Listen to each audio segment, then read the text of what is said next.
नमस्कार दोस्तों, मैं हूं विनय और आज की इस वीडियो सेशन में हम बात करने वाले कि हैंडराइटिंग की क्या इम्पोर्टेंस है और कैसे हम हैंडराइटिंग को अच्छा कर सकते हैं। तो सबसे पहला पॉइंट जो निकल कर आता है वो ये है कि हम हैंडराइटिंग को क्यों इतना इम्पोर्टेंस देते हैं, ये इनका हमारे लिए क्या ज़रूरी है। तो ये जानना बहुत ज़रूरी है, तब जा कर के हम अपनी हैंडराइटिंग को और बेहतर बनाने के लिए मोटिवेट होंगे। तो दोस्तों, मैं आपको बता दूं कि हैंडराइटिंग अगर आपका अच्छा हो तो आपकी नॉलेज आपकी हैंडराइटिंग से बाहर झलकती है।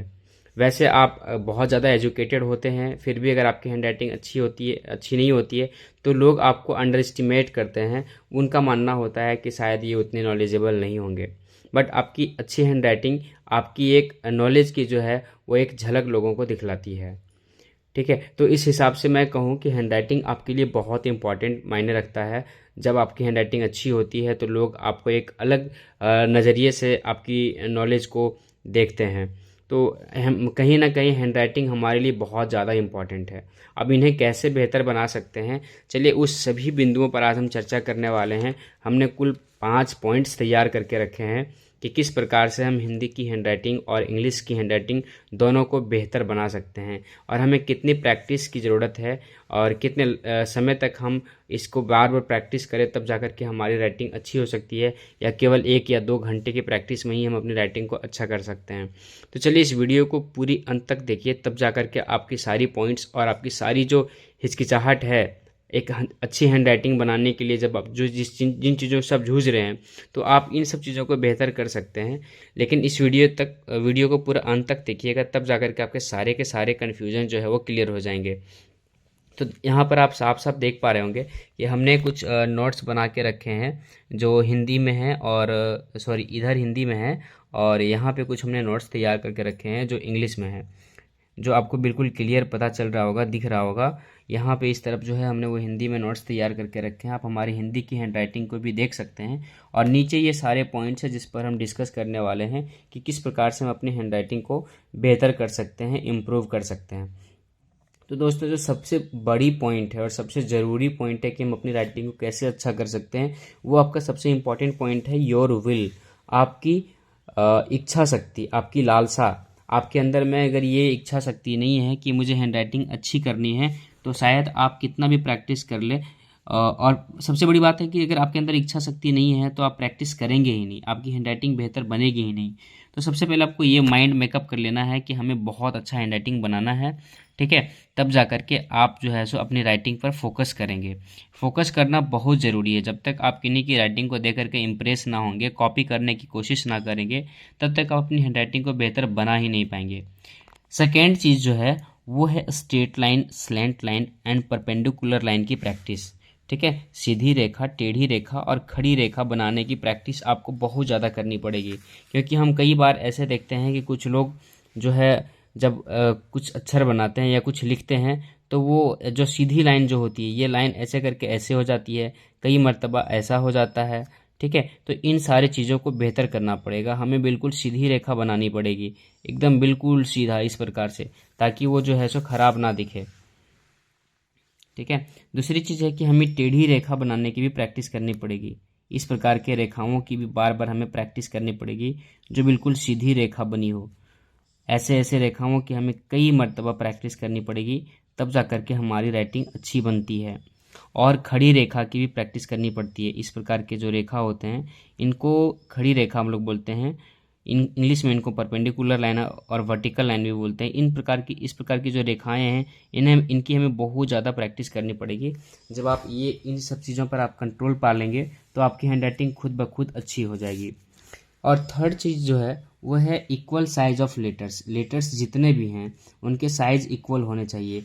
फॉर एग्जांपल आप यहाँ आप देख रहे होंगे कि इनके बीच का जो ये जो हाइट है, देखिए ये सभी लेटर्स का बीच का जो हाइट है वो लगभग अप्रॉक्स इक्वल है। आप यहाँ पर भी देखेंगे तो आप देखेंगे कि सर यहाँ पर ये सभी की जो हाइट है वो इक्वल है। ठीक है, तो ये बहुत मैटर करता है। अगर ये हाइट अप एंड डाउन हो तो लेटर्स दिखने में बिल्कुल भी आकर्षक नहीं लगेंगे, ये बिल्कुल इम्प्रेसिव नहीं होगा और आपका हैंडराइटिंग कभी भी अच्छा नहीं हो पाएगा।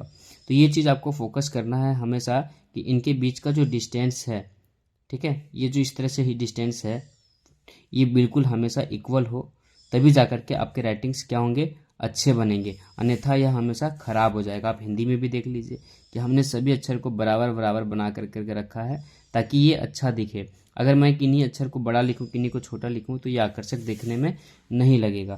फोर्थ पॉइंट जो है वो हमारा है equal distance between letters and words. ठीक है, अक्षरों को और शब्दों के बीच में जो डिस्टेंस वो इक्वल होना चाहिए। फॉर एग्जांपल आप देखिए यहाँ पर EQUAL, आप सभी अक्षरों के बीच का जो डिस्टेंस देखेंगे वो इक्वल है।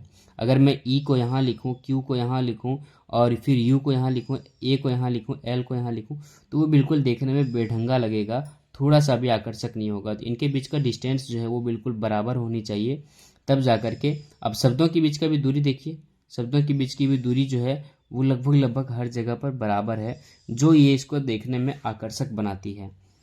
And the fifth point is that respecting shape and size of letters, अक्षरों और आकार के माप को ध्यान में रखना बहुत ज़रूरी है।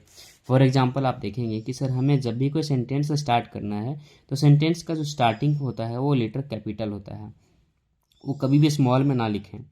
फर्स्ट लेटर हमेशा स्मॉल कैपिटल होगा एंड बाकी के सभी लेटर्स स्मॉल होंगे। जैसे आप यहाँ पर देख पा रहे होंगे कि फर्स्ट लेटर कैपिटल है, बाकी सभी के सभी क्या हैं, स्मॉल है। ठीक है, और इनका जो आकार है या इनका रूप देखेंगे सब एक बराबर साइज का लग रहा है देखने में। हमें ये भी ध्यान रखना है कि कौन से अक्षर का जो लाइन है वो डाउन जाता है, किन का अप जाता है, किन की साइज। जैसे फॉर एग्जांपल टी, आप यहाँ देखेंगे सर आई का साइज छोटा है, टी का साइज बड़ा है। तो ये सब चीज़ यहाँ पर आप देखिए, एस का साइज छोटा है, एच का साइज बड़ा है, एच का पूछ ऊपर की तरफ गया हुआ है, फिर पी का पूछ यहाँ नीचे आया हुआ है। इन सभी चीज़ों को आपको ध्यान में रखना पड़ेगा एंड बार बार जब प्रैक्टिस आप करेंगे तो आपके दिमाग में ये सारी बातें धीरे धीरे सेटअप हो जाएगी, और बिना प्रैक्टिस का आपका राइटिंग जो है इम्प्रूव नहीं होने वाला है। तो ये सारी चीज़ें जो है अब टाइम टू टाइम आप जितना ज़्यादा प्रैक्टिस करेंगे, जितना ज़्यादा लिखेंगे, आपकी राइटिंग में इम्प्रूवमेंट काफ़ी तेज़ी से आपको देखने को मिलेगी। अगर आप ऐसा नहीं करते हैं या आप इनको हल्के में लेते हैं और आप चाहेंगे कि सर धीरे धीरे सब ठीक हो जाएगा, तो बिना प्रैक्टिस का नहीं होगा। और जो मैंने सबसे पहला पॉइंट आपको बताया था वो ये चीज़ है कि आपकी विल होनी चाहिए। आपके अंदर अगर इच्छा नहीं है तो आपकी हैंड राइटिंग कभी भी अच्छी नहीं होगी, चाहे आप कितना भी लिखते जाएं, कितना भी लिखते जाएं। मेरे ख्याल से आपकी राइटिंग में किसी भी प्रकार का कोई इम्प्रूवमेंट देखने को नहीं मिलेगा। साथ में हम अपनी हैंड राइटिंग को और ज़्यादा आकर्षक, इम्प्रेसिव बनाने के लिए हम डिफरेंट कलर्स के पेन का भी इस्तेमाल कर सकते हैं। जैसे मैंने यहाँ क्वेश्चंस लिखने के लिए ब्लैक पेन का यूज़ किया है, साथ में एक लाइन हमने छोड़ दिया है, और फिर से जो हमने हेडिंग लिखा है, हेडिंग एंड सब हेडिंग जो होते हैं, तो हेडिंग को हमने ब्लैक पेन से लिखा है, बाकी के सभी अक्षरों को ब्लू पेन से लिखा है। बीच बीच में कुछ जो इंपॉर्टेंट पॉइंट्स हैं उनको दिखाने के लिए हमने ब्लैक पेन का भी यूज़ किया है, सो दैट ये एक तरह से हाईलाइटर के काम करेगा और हमें आसानी से इन सारे शब्दों पर हमारी नज़र दौड़ के तुरंत चली जाएगी। इनको सुंदर सुंदर बनाने के लिए हमने अलग अलग पेन का भी इस्तेमाल किया है। और कुछ लोग जो है राइटिंग को बेहतर बनाने के लिए बिल्कुल सीधी लिखते हैं, कुछ लोग थोड़ी स्लैंट लिखते हैं। जैसे मेरी आदत है कि मैं लाइंस को यहाँ स्लैंट लिखता हूँ, काफ़ी लोग जो है वो बिल्कुल सीधा लिखते हैं। ठीक है, और हमारी राइटिंग की आप जो है बिल्कुल कर्सिव राइटिंग भी लिख सकते हैं। मेरी थोड़ी बहुत कहीं कर्सिव राइटिंग है और थोड़ी बहुत मेरी नॉन कर्सिव राइटिंग भी मैंने मिला करके यहाँ पर लिखा है।